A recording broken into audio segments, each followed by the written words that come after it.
आपल्या सगळ्यांचं खूप खूप स्वागत। महाराष्ट्रामध्ये प्रचंड प्रमाणावर राजकीय उलथापालथी राजकीय घडामोडी होत आहेत। स्वतःला जगातला सर्वात मोठा पक्ष बनणारा आयातीवर अवलंबून आहे हे आजच्या यादीतून अगदी स्पष्टपणे समोर आलेलं आहे। आणि जसं आमचे विरोधी पक्षनेते बोलले की चायना माल चला तो चांद तक नाही तो शाम तक, अशा पद्धतीच्या याच्यावर अवलंबून असणारे या सगळ्या घडामोडीवर भाष्य करण्यासाठी आज आपल्यामध्ये उपस्थित आहेत महाराष्ट्राचे प्रदेश काँग्रेसचे प्रांताध्यक्ष सन्माननीय नानासाहेब पटोले साहेब, माझे सहकारी डॉक्टर राजू वाघमारे। मी प्रांताध्यक्षांना विनंती करतो की त्यांनी आपल्याला संबोधित करावं। आजची भाजपची आणि त्यांच्या सहयोगी पक्षांची यादी पाहिल्यानंतर आम्हाला कीव येते, कारण की भाजपजवळ ज्यांनी दर्या उचलून आतापर्यंत भाजप मोठा केला त्यांच्यासाठी जागा नाही। आयात केलेले जी लोक आहेत त्यांच्यासाठी जागा आहे, अशा पद्धतीचा एक संदेश आमचे मित्र देवेंद्र फडणवीसांनी दिलेला आहे। त्याच्यामुळे ओरिजिनल भाजपने एक गोष्ट समजली पाहिजे की तुम्हाला दर्याच उचलायची आहेत आणि आम्ही आयात केलेल्या व्यवस्थेलाच आम्ही आता वापरू, असा हा संदेश या राज्यसभेच्या निवडणुकीच्या निमित्तानं भारतीय जनता पार्टीने दिलेला आहे, असं या ठिकाणी म्हटलं तर वावगं ठरणार नाही। पण हे डाका टाकण्याची पद्धत, दुसऱ्या पक्षाचे नेते चोरणं आणि लोकांचे मूळ मुद्द्यावरून त्याला डायव्हर्ट करणं, ही परिस्थिती आज महाराष्ट्रात चाललेली आहे। महाराष्ट्रामध्ये अनेक भागामध्ये शेतकऱ्यांच्या शेती पंपाला विद्युत नाही। हंगाम आता उन्हाळी चालू आहे, शेतकरी परेशान आहेत। 8 तासाचं लाईन देण्याच्या जागी 4 तास 2 तास लाईन त्या ठिकाणी राहते आणि शेतकऱ्यांचे मोठे आंदोलन प्रत्येक तालुक्यामध्ये आपल्याला पाहायला मिळते आहे, उद्रेक आहे। एकीकडे सरकार आपल्या दारीच्या माध्यमातून त्या जिल्ह्याच्या DPDCचा म्हणजे त्या जिल्ह्याच्या डेव्हलपमेंटचे पैसे यांनी खर्च केले। आम्ही कसं लोकांच्या सोबत आहोत, लोकांसाठी काही योजना आणतोय, ज्या काँग्रेसने केलेल्या योजना, ज्या आम्ही पंचायत समिती पातळीवर आमचे सभापती किंवा आमचा BDO वाटत होता, आमचा तहसीलदार वाटत होता, हे त्या ठिकाणी जाऊन तो अहंभाव आणतात की आम्ही हे योजना वाटतोय। पण आज आपण पाहतोय आणि त्या ठिकाणी जाऊन हे घोषणा करतात, म्हणजे देवेंद्र फडणवीसांनी तिथं जाऊन घोषणा केली ऊर्जा मंत्री म्हणून की शेतकऱ्यांच्या शेती पंपाला आम्ही 12 तास विद्युत देऊ।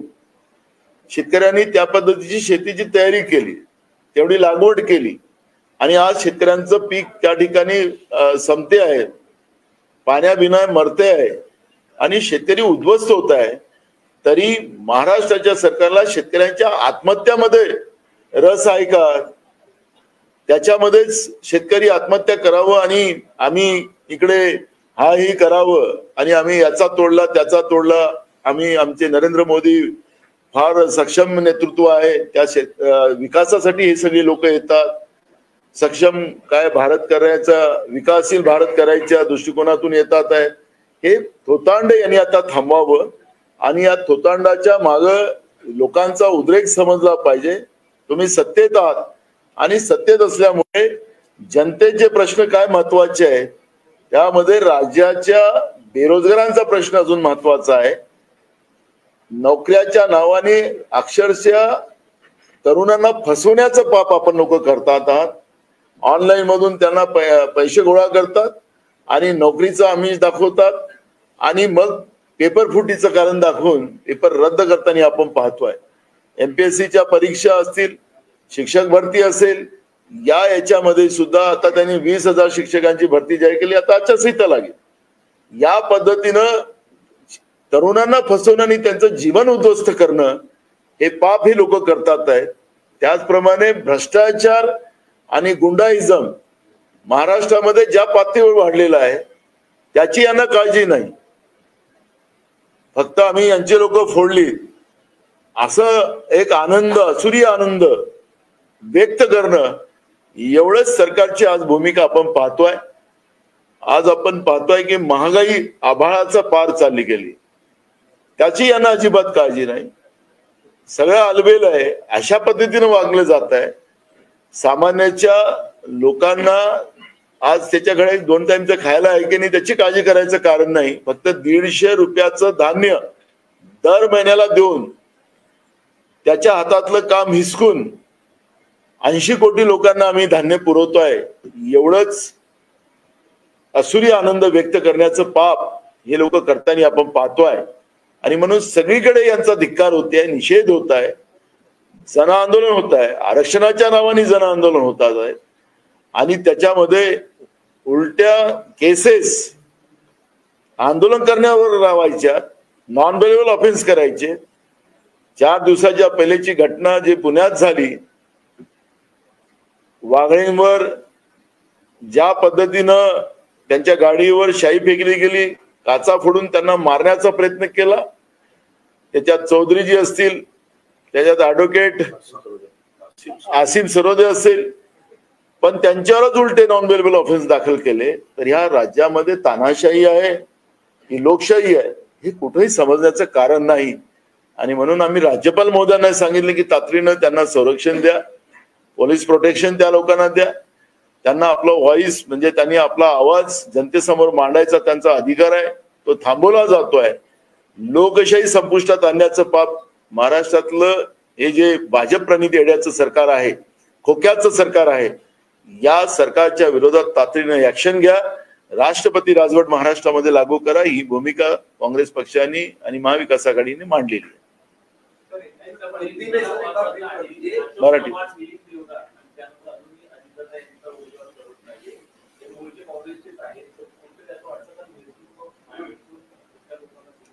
सुरुवातीलाच सांगितलं की आता आयात केलेली लोक आणि भाजपची बिचारी जी अनेक वर्ष ज्यांनी दर्या उचलल्या, ज्यांनी भाजप मोठं करायसाठी काम केलं, त्यांच्यासाठी यांच्याजवळ जागा नाहीये.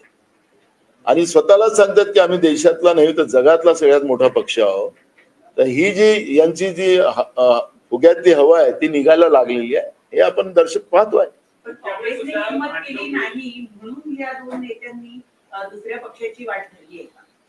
काँग्रेसनी काय किंमत केली की नाही? ऐका नाही, काँग्रेसनी किंमत नसती केली तर हे मोठे नसते झाले. आज जे ज्यांचं नाव तुम्ही घेतात ते सगळे मोठेच लोक आहेत. काँग्रेसने नेहमी यांना भरभरून दिलेला आहे, यांच्या परिवाराला दिलेला आहे. त्याच्यामुळे तो काही आरोप होऊ शकत नाही, त्याला काही ते म्हणायचंही नाही. म्हणजे आता शेवट काळापर्यंतही त्यांना सगळं पाहिजे असेल तर ठीक आहे, तो त्यांचा विषय आहे. त्यांना वाटत असेल तर त्याच्यावर मला काही प्रतिक्रिया द्यायची नाही आहे. त्याच्यामुळे थोड्याच दिवसात यांचं जे दिव्य स्वप्न ज्यांनी पाहिलेलं आहे की आम्हाला तिकडे विकासासाठी गेलो, ते कशासाठी गेले तेही लोकांना माहिती आहे. त्यामुळे पण लवकरच त्यांचं स्वप्न चूर होणार आहे.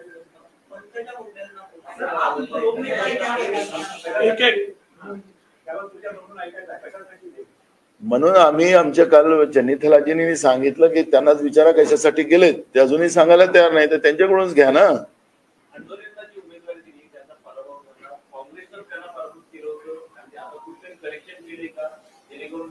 ज्या माइंडने हे सगळं केलेलं होतं ते माइंड आता आमच्याकडे नाही, त्याच्यामुळे आता आम्ही त्याच्याबद्दलची चर्चा करायला तयार नाही. आम्ही सांगितलं आम्ही ज्या माइंडनी केलं होतं ते माइंड आमच्याकडे नाही. त्यामुळे आंडोरे साहेबांना राज्यसभेची तिकीट देऊन एक काँग्रेस पक्षाने जो विश्वास दाखवलेला आहे त्याबद्दल मी काँग्रेस पक्षाचं मनापासून आभार, आमच्या हायकमांडचा आभार मानतो.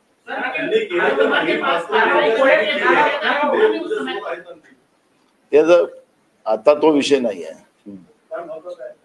नाही, तो विषय आता नाही आहे, आता विषय नाही राजू, आता तो विषय नाही आहे. नाही, आम्ही ऑलरेडी आमचं CLPची मीटिंग ठरलेली होती पहिल्यापासून. जे राज्यसभेसाठी जे फॉर्म लागतात त्याच्यात 10 लोकांच्या सह्या लागतात, त्याची पण आम्हाला एक मीटिंग करायची होती. आणि 16 आणि 17 हा आमचा 2 दिवसाचा लोणावळ्याला शिबिर आहे.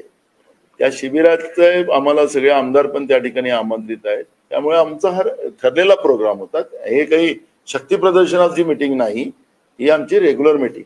पण विदर्भातले काही आमदार आजच्या बैठकीला येणार नाहीये असं कळतंय. उद्या सकाळी 9:30 वाजता सीएलपीची मीटिंग आहे. आज मीटिंग नाही, उद्या सकाळी 9:30 वाजता आहे.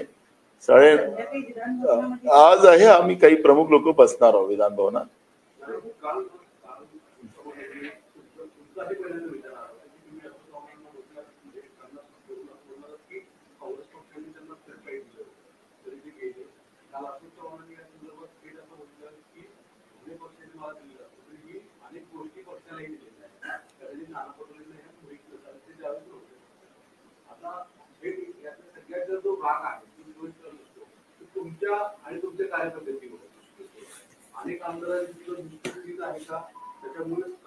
नाना पटोले महाराष्ट्र प्रदेश अध्यक्ष झाल्यानंतर सगळ्या निवडणुका तो जिंकत आलेला आहे. नाना पटोलेंनी निवडणुका काँग्रेस पक्षाच्या हारल्या नाहीत, तर त्याचा राग आहे का, हा एक प्रश्न होतो. आखरी नेतृत्वाला जिंकणं, पक्ष जिंकवणं हे नेतृत्वाची जबाबदारी आहे. आता राग कशासाठी असेल तो आता मला माहिती नाही, त्याच्याबद्दल आता त्यांनाच विचारा. नाना प्रकाश आंबेडकर यांनी सगळे वक्तव्य केले आहे की काँग्रेसमध्ये आता जे नेते आहेत ते भाजपमध्ये जाण्यास सुरुवात झालेली आहे, तर मग काँग्रेसने त्यांच्या पक्षामध्ये जे काही सुरू आहे त्याचा अभ्यास केला पाहिजे आणि नेत्यांशी चर्चा केली पाहिजे की ते हे नेमका निर्णयाचा का घेत आहेत. काँग्रेस याचा आत्मपरीक्षण करण्याची गरज आहे. मी प्रकाश आंबेडकर साहेबांबद्दल काहीच बोलत नाही, ते आमचे आदरणीय आहेत. बोला. जे काही घडलंय, जे काही घडलं त्याच्यावरून त्यानंतर म्हणजे अशोक चव्हाणांचं जाणं पक्षामधून कुठून तरी याची चर्चा आहे की तुमची कामकाजणी झालेली आहे किंवा तुमच्या जबाबदाऱ्या येत्या काळामध्ये कमी केल्या. काल आमच्या प्रभारींनी तुमच्या प्रश्नाच्या उत्तराला सांगितलं की आमचं लिडरशिप महाराष्ट्राची नाना पटोले हे सांगितलंय. आता काय सांगावं त्यांनी, अजून काय सांगावं, हायकमांडनी काय सांगावं ते सांगा, ते अजून सांगतील. तुम्ही विचाराल ते आल्यानंतर प्रश्न. या पद्धतीच्या अफवा उडवून आम्हाला त्याला नाना पटोलेला काहीच फरक पडत नाही, पण पक्षाला आणि नाना पटोलेला दोघांनाही सिंपती मिळते. या पद्धतीच्या अफवा उडवत राहा.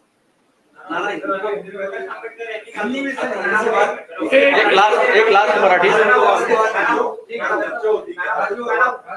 राजू एक मिनिट याच्यानंतर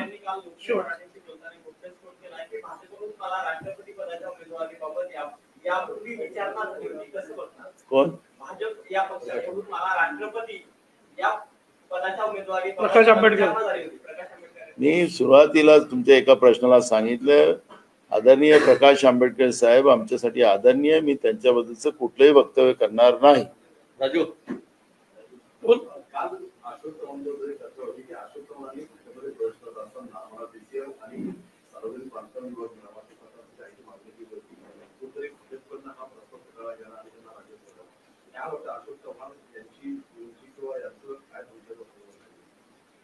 चंद्रकांत बावनकुळेंच्या हाताने त्यांचा प्रवेश काय चंद्रकांत बावनकुळे, चंद्रशेखर बावनकुळे. काय झालं त्यांनी काल ते सगळे लोक काँग्रेसमध्ये आणल्यासारखे आमचे अशोकरावांनी बोलले, त्याच्यामुळे मला ते थोडस प्रॉब्लेम होतो. तर मूळ प्रश्न असा आहे की त्याच्यात त्यांच्या हाताने त्यांचा प्रवेश होणं म्हणजे काय झालं ते आपल्याला कळतं. काहीतरी त्यांचे राष्ट्रीय नेते येणार आहेत, त्यांचा आग्रह होता की राष्ट्रीय नेत्यांनी व्हावं, पण तसंही नाही झालं. त्याच्यामुळे मी काल त्यांना जे काही मी त्यांचा जेव्हा प्रवेश होत होता तेव्हा मी पाहत होतो, तर त्यावेळेसच माझ्या लक्षात आलं की एक नेतृत्व करणारं आमच्या काँग्रेस पक्षात त्यांची नेतृत्व क्षमता होती, त्यांचंच सगळं प्रमुख होतं ते.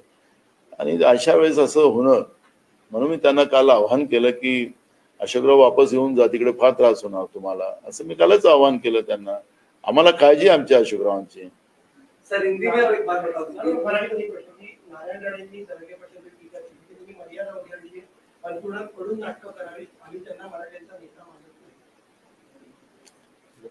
आता नारायण राणे साहेब आहेत, साहेबांबद्दल काय बोलता येईल का आपल्याला?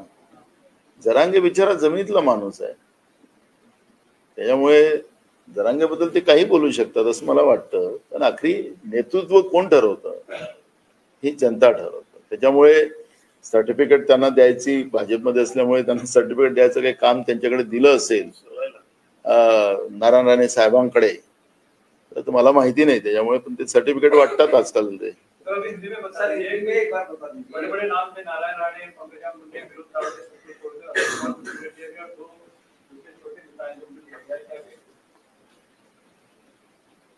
मुझे एक बड़ा ताजुब होता और चिंता भी होती है कि भाजपा देश का नहीं तो दुनिया का सबसे बड़ी पार्टी है, इस तरह का अपनी पीठ अपने हाथ से ठोकती रहती है. तो जिन बेचारे कार्यकर्ता ने, उनको बेचारा ही बोलेंगे, कि बेचारे कार्यकर्ताओं ने जिस तरह से पार्टी को मजबूत करने के लिए और इनको सत्ता में लाने के लिए जो मेहनत की है, तो बेचारे कार्यकर्ता की कोई चिंता ही नहीं की जाती है. और जब भी आता है मौका तो जो इंपोर्ट किए गए लोग रहते हैं, जिसको हमारे अपोजिशन लीडर बोलते हैं चाइना का माल, क्या बोला, चाइना माल, तो चाइना का माल सुबह यूज करो शाम को खत्म हो जाता है, ऐसा उसका अर्थ वैसा होता है. तो आयात किए लोगों को ये टिकट दे रहे हैं, तो इसका मतलब है कि बीजेपी के पास लीडरशिप नहीं है. जो लोग उनको लीडर नहीं है, डीलर ऐसे बोलते थे, वही लोग अगर उन लोगों को, डीलरों को ताकत देते होंगे तो अब समझने की बात है कि बीजेपी जिस तरह से अपनी संस्कृति बताती है, पार्टी विद द डिफरेंस, ऐसा जो बीजेपी बोलती थी, तो ये पार्टी विद द डिफरेंस ये है कि जिनको प्रधानमंत्री व्हाइट पेपर निकाल के आदर्श घोटाला निकालता है और वो लोकसभा में कहता है आदर्श घोटाला किसने किया बहनों भाइयों, ऐसे उनका भाषण आप अभी सोशल मीडिया पे बहुत चल रहा है. हमारे मित्र देवेंद्र फडणवीस, राज्य के सबसे कमजोर गृह मंत्री, वो कहते हैं कि ये लीडर नहीं है, ये डीलर है. तो अब क्या चल रहा है ये महाराष्ट्र में? तो मुझे ये लगता है कि बीजेपी के दिखाने के दांत और खाने के दांत अलग है. वो भ्रष्टाचारी लोगों को इकट्ठा कर कर, भ्रष्टाचार यही उनका एकमेव मकसद है, और भ्रष्टाचार से देश और राज्य को लूटकर, राज्य की जनता को लूटकर लोगों को गरीब करना, उनको बेरोजगार करना, किसानों को पूरा खत्म करना. किसानों के खेत में बिजली लगती है तो बिजली नहीं देना, उनकी फसल ना खरीदना. दिल्ली में जिस तरह से किसानों का आंदोलन चल रहा है, उसके ऊपर लाठी की बरसात होना, आंसू गैस छोड़ना, खिले गड़ाना, जिस तरह से अत्याचार जो लोग कर रहे हैं, यही बीजेपी का असली जो भारत है, जो बोलते ना भारत देश को कौन सा देश बनाना चाहते हैं, और नरेंद्र मोदी, तो यही उनका असली रूप भारत का बनाना चाहते हैं. और ये सब लोग समझते हैं, इसलिए इसमें हमें ज्यादा जाना नहीं है. लेकिन बीजेपी की जो मानसिकता है, ये आज के लिस्ट से ये पता चलती है कि उनके पास नेतृत्व करने वाली क्षमता नहीं है. इसलिए दूसरे पार्टी के नेताओं के ऊपर डाका डालकर, डराकर, धमकाकर, उनको अपने पक्ष में लेकर उनको पद देने की जो मुहिम शुरू की है, वो सबको समझती है. कांग्रेस ने चंद्रकांत खंडेरे को राज्यसभा का टिकट दिया है, जो कि विधान परिषद में नहीं जीत पाए थे. जो माइंड थे वो निकल गए. चंद्रकांत हंडोरे जी इस बार जीतेंगे. सर, राज्यसभा में जिस प्रकार बाकी सरकारी पार्टियों ने किस प्रकार उम्मीदवार दिए हैं, वो कांग्रेस से आए हुए उम्मीदवार दिए हैं, जैसे विपिन देवरा है, चंद्रकांत अशोक चव्हाण है. तो जैसे इनका वोट जो है, तो कांग्रेस के विधायक जो है वो क्रॉस वोटिंग करने की संभावना भी इस पूरे मामले को लेकर बताई जा रही है. तो क्या कुछ तैयारियां? देखो, ये वोट आपको दिखा के करना है, और जब वोट दिखा के करते हैं तो उसमें वही डिस्क्वालिफिकेशन तुरंत है, इसमें इलाज तुरंत कर किया जाता है, तो कोई गड़बड़ी नहीं होगी. और चंद्रकांत हंडोरे जी इसमें जीतेंगे. उतनी वोट संख्या हमारे पास है. बीजेपी नेताओं का बयान आ रहा है कि सर, राहुल गांधी की यात्रा मुंबई पहुंचने से पहले कांग्रेस में कोई बचेगा नहीं कर पाएगा. राहुल गांधी के साथ देश की जनता है. और जनता ही नेता बनाती है। बीजेपी ये गुर्मी में ना रहे, बीजेपी इतने घमंड में ना रहे। रावण का भी घमंड नहीं टिक सका, वो जाति से ब्राह्मण था और उनको पूरे वेद पाठ थे, भगवान शंकर जी का उनके ऊपर आशीर्वाद था, लेकिन उनके घमंड ने ही उनको चकनाचूर कर दिया। तो इस तरह का घमंड बीजेपी ना करे, और बीजेपी लोकतांत्रिक व्यवस्था को नहीं समझती होगी। नेताओं को चोर के ले जाना और हम उसके जीतेंगे। राहुल गांधी का स्वागत करने के लिए रास्ते रास्ते पर रात बेरात, ठंडी हो, बारिश हो, धूप हो, राहुल गांधी के सत्कार के लिए, सम्मान के लिए लोग खड़े रहते हैं। किराए से नहीं लाना पड़ता राहुल गांधी जी को। ये भी वो संदेश आपके माध्यम से बीजेपी को हम देना चाहेंगे। एक सवाल यह है कि जिस तरह से कांग्रेस के नेता हाल के दिनों में छोड़कर गए, इसके पीछे की वजह क्या है? कई लगभग 3-4 हफ्तों मैं जो गए हैं हाल के दिनों में संजय निरुपम ने कल एक ट्वीट किया था, आपसे कार्यप्रणाली को लेकर इनडायरेक्टली उन्होंने नेता की कार्यप्रणाली से कहीं ना कहीं नाराज है, आपका नाम नहीं लिखा था। अशोक चौहान ने भी कहा था बाबा सिद्दीकी ने कहा कुछ तो वजह नहीं होगी, यूं ही कोई बेवफा नहीं होता। तो वजह क्या है कि आपके नेता पार्टी से अरे उन्हें बेवफाई यूं ही नहीं करते, ऐसा जो बोला ना उसमें तो बहुत बात छुपी है। नहीं वही छुपी है जिनने ये डाला कहा है, उन्हीं से पूछिए आप। थोड़ा सा क्या प्रॉब्लम था भाई आपका, कहाँ दबी थी तुम्हारी उंगलियां या गर्दन, थोड़ा पूछिए तो। थोड़ा समय आएगा, उनको बोलने दो। जो भी आप मेरे को इनडायरेक्टली बता रहे हो, एक बार डायरेक्ट आने दो। मैंने कह दिया कि मेरे कार्यकाल में जितने भी चुनाव हुए हमने जीते हैं। अब जीतना ये अगर गलती है तो उनके समय में हार रहे थे सब लोग, मेरे इसमें जीत रहे थे, तो यही गलती होगी मेरी तो मंजूर है। संजय निरुपम अगर पार्टी लाइन के खिलाफ कोई चीज सोशल मीडिया पे दिख रहे हैं या बयान दे रहे हैं तो ये पार्टी के खिलाफ जा रहा है, क्या संजय निरुपम पे कोई कार्रवाई होगी? अक्सर उसकी दखल हाईकमांड ले रही है। हाँ, कोई आधार नहीं है। एक संगठन का आदमी है, कांग्रेस पार्टी का आदमी है, और संगठन में उनका बड़ा योगदान है। महाराष्ट्र में उनको मानने वाला बड़ा वर्ग है, और एक कार्यकर्ता को मौका देना तो उसके लिए कोई उसकी परिभाषा नहीं होती है। इनकी परिभाषा पूछिए ना बीजेपी से कि तुमने इंपोर्ट किए लोगों को क्यों किया करके, इनकी परिभाषा पूछिए। हमने कार्यकर्ता को मौका दिया है। सवाल ये है कि कांग्रेस पार्टी ये कहती है कि भाई ईडी और सीबीआई का इस्तेमाल जो है केंद्र करता है विपक्षी पार्टियों को डराने के लिए। जब आपकी सरकार होती है, राज्यों में सरकार रही, तो वहां पर आप टैक्स की जो है राजनीति क्यों नहीं करते? देखो, ईडी और सीबीआई और इनकम टैक्स ये सेंट्रल गवर्नमेंट की एजेंसियां है। अभी हमारे एक आपके साथी ने कहा था कि सरकारी पक्ष, ऐसा कहा, भारतीय जनता पार्टी पक्ष नहीं कहा, एक आपके ही इसने कहा है। तो मैं उन्हीं के सेंटेंस को आगे लेके जाना चाहता हूं कि सरकारी पक्ष के बारे में आप अगर हमसे पूछ रहे हो तो सरकारी पक्ष इस तरह से तानाशाह कभी नहीं बना था जो आज बना है 2014 से, और उसका जो है कंट्रोल वो दिल्ली का है। और इसलिए मैंने आपको मैं जानना चाहता हूं कि राज्य सरकार, अब राहुल जी की लीडरशिप में जब केंद्र में सरकार आएंगी तो उसका जवाब भी उसी ढंग से दिया जाएगा, और हम पूरी तैयार हैं।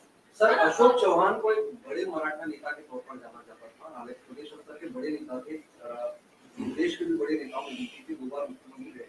उनके जाने से वाकई में महाराष्ट्र कांग्रेस के लिए कितना नुकसान है? मैं कल आपके कुछ चैनलों में देख रहा था, कुछ चैनल नांदेड़ में भी पहुंच गए थे।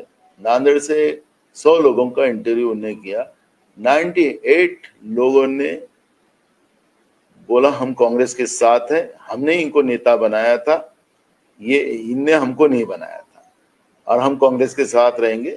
नांदेड़ डिस्ट्रिक्ट के लोगों का, उनके मतदार संघ का भी यही स्टेटमेंट है। तो आप लोकतांत्रिक व्यवस्था में जनभावना का आदर करना, ये हमारी भूमिका है। तो इसलिए नेता और ये 2 चीजों का आप थोड़ा सा फर्क कीजिए, यही हम आपको कहना है। विधायक भी अशोक चौहान के संपर्क में क्या जाने वाले हैं? क्रॉस वोटिंग का कोई डर सता रहा है? देखो, जो होगा होगा, देखो, हम हर मुकाबले को लड़ने के लिए तैयार है। हम किसी को भी ये नहीं कहेंगे कि भाई ऐसा नहीं करो वैसा नहीं करो। हम हर मुकाबले को से लड़ने को तैयार है। हमारे नेता राहुल गांधी जी जिस तरह से लड़ रहे हैं उसके लिए हम लड़ने को तैयार है और वो हमारी भूमिका स्पष्ट है। छत्रपति संभाजीराजे को ये देने की बात की जा रही थी, सीट देने की, लेकिन छत्रपति संभाजी, देखो, छत्रपति शिवाजी महाराज का हमने उस दिन भी आपको क्लियरेंस किया कि हमने लोकसभा के लिए उनकी बात चल रही है, राज्यसभा की नहीं। हमने उस दिन ही स्पष्टीकरण किया था। शिवाजी महाराज जी हमारी वहाँ की लीडरशिप जो है कोल्हापुर की, उनके संपर्क में है। और कल भी शरद पवार साहब के साथ हमारी बात हुई और एक हम लोग रणनीति कर रहे हैं। वो एक रणनीति का हमारा ये है और वो हमारे वहाँ के लीडरशिप के संपर्क में है लोकसभा के बाद। एक मिनट,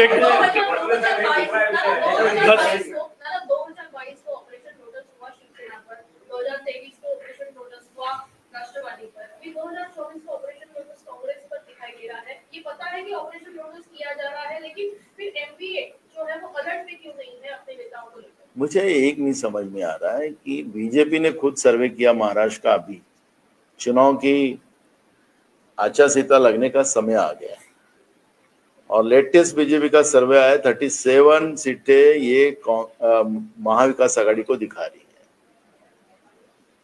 कुछ चैनलों ने किया है तो 26 हम लोगों को दिखा रहे हैं और 22 उनको दिखा रहे हैं। तो भाई इनके ऑपरेशन लोटस का फर्क पब्लिक के ऊपर क्या हुआ? आखिरी नेता कौन बनाते हैं? लोग बनाते हैं। हमारे तेलंगाना में हमारे 19 एमएलए चुन के आए थे लास्ट गवर्नमेंट में, तो हमारे 14 एमएलए वो लेके गए, 5 ही हमारे बच्चे थे।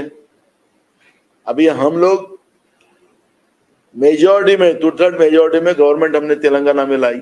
आखिरी पब्लिक हमारे साथ थी। हमारा कर्नाटक में भी वही हाल किया था इन लोगों ने, ऑपरेशन लोटस। ये पूरा अभी जो कीचड़ ये लोग बना रहे हैं, लोकतांत्रिक व्यवस्था का जो कीचड़ बना रहे, अब कीचड़ में यही वो दलदल में बीजेपी फंसने वाली है। कहीं इनका कहीं नजर नहीं आएंगे। ये परिस्थिति आपको ये जनतांत्रिक व्यवस्था में आपको देखने मिलेंगी। इसलिए इनके ऑपरेशन लोटस का बहुत ज्यादा प्रचार करने का कोई कारण नहीं है। इनको करने दीजिए, क्योंकि भ्रष्टाचार का पैसा इनके पास बहुत है। सत्ता का दुरुपयोग कैसा करना बीजेपी ने अपनी औकात दिखाई है।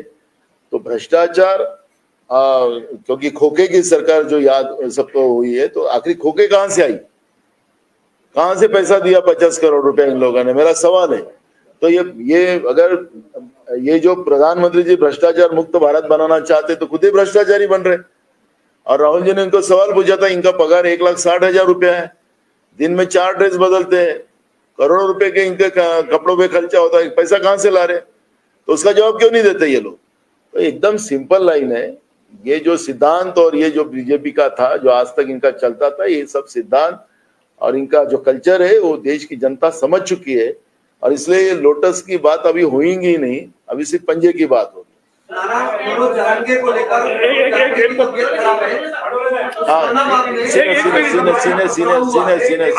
सीनियर हाँ,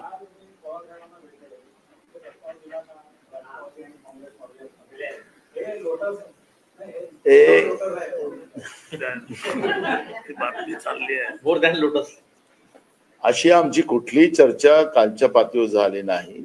तातडीनं जागा वाटपाचा निर्णय करून आपण सगळेजण सामूहिकरित्या कॅम्पेन सुरू करावा, हाच आमचा कालचा प्रस्ताव होता।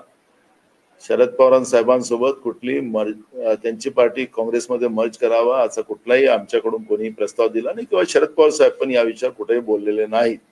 त्याच्यामुळे कालच्या मीटिंग मध्ये याच्याची कुठलीही चर्चा झालेली नाही। भाजपने अजून चौथा उमेदवार दिला नाहीये, परंतु जर उद्या जर चौथा उमेदवार दिला तर तुमच्या उमेदवाराला जिंकून आणणं तितकंसं सोपं वाटतंय का? आमची पूर्ण तयारी आहे, सांगितलं ना आपल्याला।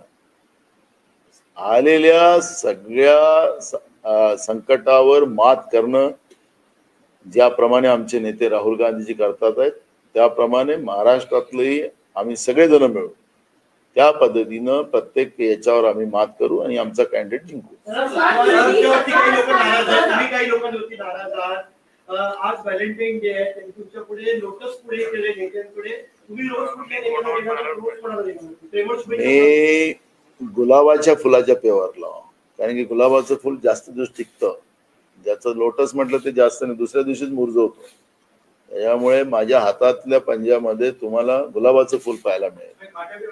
काटे म्हणजे मी मजा रहता उसका अलग.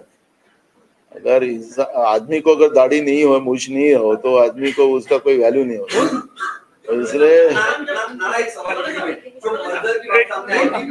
एनसीपी का मर्जर हो रहा है, उसके बाद हालांकि एनसीपी ने भी खंडन किया, इस पर कांग्रेस के ऑफिशियल रिएक्शन क्या? दूसरा हमने बोल दिया ना, और मनोज नारंगे को लेकर यह है कि तबियत खराब है, तो उस्मानाबाद और भीड़ में तो बंद बुलाया गया है. उस्मानाबाद में, धाराशिव में कई जगहों पर टायर जलाए गए, एसटी बसों में भी पकड़ा हुआ है. स्थिति फिर से बिगड़ सकती है, इस पर क्या होगा? हमने जिस दिन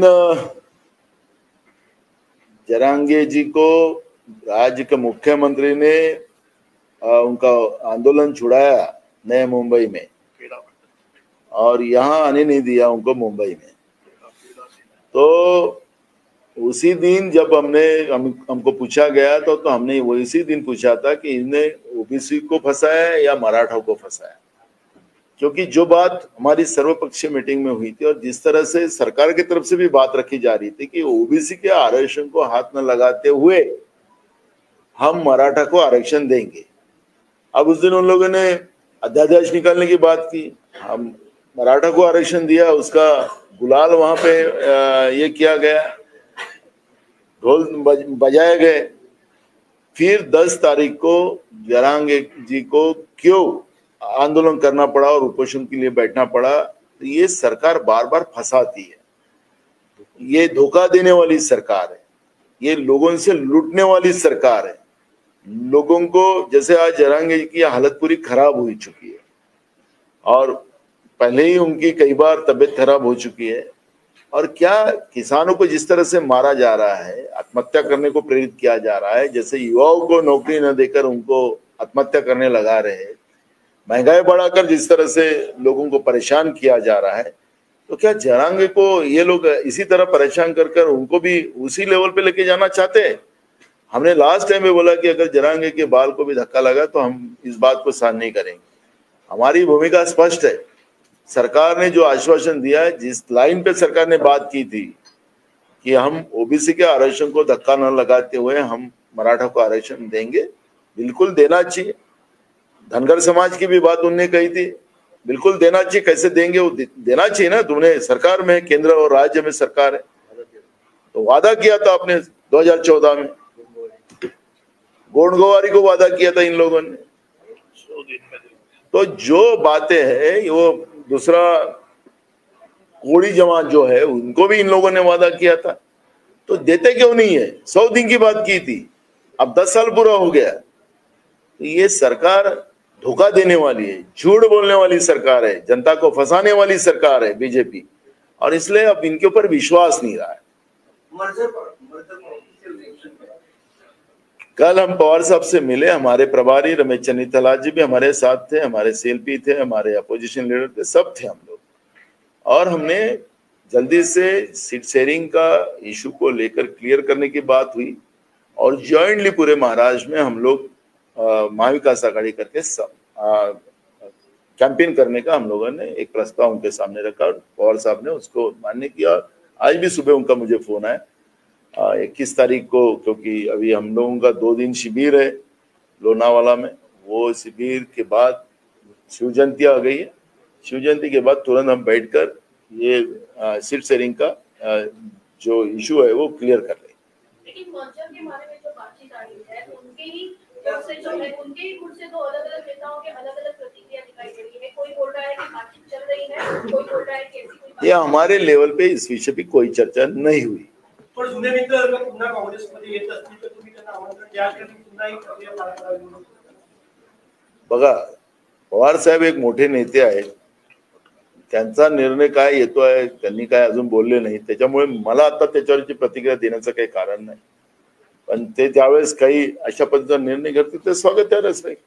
पटोले साहब, एक सवाल है कि लास्ट टाइम जिन्होंने क्रॉस वोटिंग की थी, क्या आप उन पे नजर रखेंगे इस बार जो क्रॉस वोटिंग? आपको वोट दिखा के करना है राज्यसभा में, तो नजर में जाने वाले तो कर ही सकते हैं। अरे मेरे भाई, मैं रहूंगा ना वहाँ बैठा है, इनवैलिड हो जाएगा वो। वो मुझे दिखा के करना है। इनवैलिड होगा और बाहर हो जाएगा। कार्रवाई का देखो, ओपन वोटिंग होता है, 6 साल हाँ, इसलिए मैं आपको बता, डिस्क्वालीफाई हो जाएगा। और डिस्क्वालीफाइड होगा 6 साल 6 साल में 6 साल का 6 साल। किया था, तभी कांग्रेस के कई सारे विधायक जो पेपर नहीं आए, जिसके कारण वो वोट नहीं कर पाए, विश्वास ठराव में मौजूद नहीं रह पाए। ऐसी भी संभावना हो सकती है कि अरे हमने बोला ना, हमने यही कहा कि ये ओपन वोटिंग है, ऐसा कुछ नहीं होगा, आप चिंता मत करो। राज्यसभा का कैंडिडेट हंडोरे जी ये महाविकास आघाड़ी के कैंडिडेट है और वो चुन के जाएंगे।